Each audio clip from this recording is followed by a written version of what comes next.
You look at what's happening in Toronto this year. I know at least locally, a lot of people are trying to make comparisons to what happened with Detroit when a team just kind of came together. Do you see those comparisons? I mean, Toronto's not at that level yet. They don't have a championship to talk about like you guys did, but the way that a team without maybe a true superstar just comes together and really gels. Well, you know what? There are some similarities in our teams.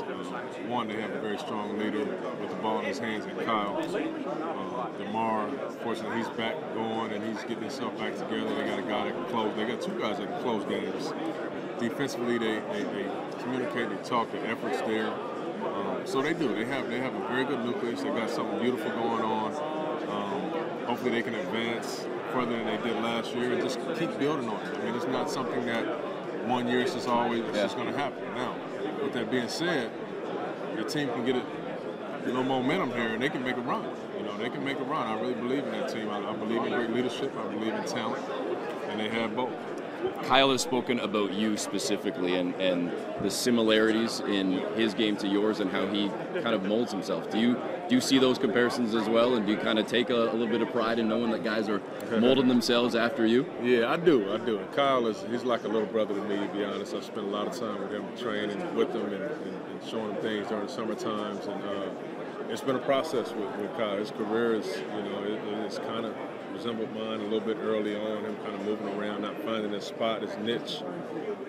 Now he's there.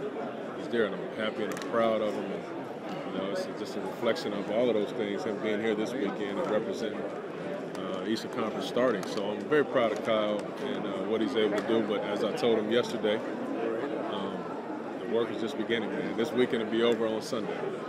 Now, can you win?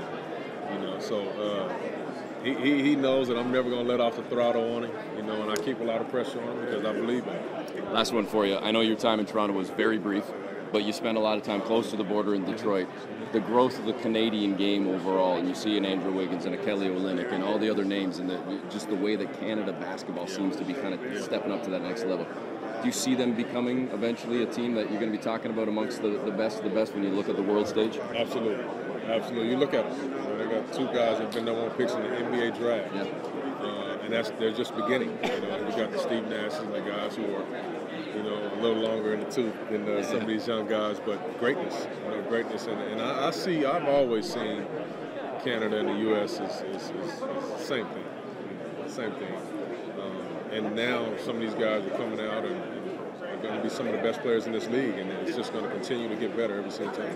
Thanks, Chauncey. Thank you.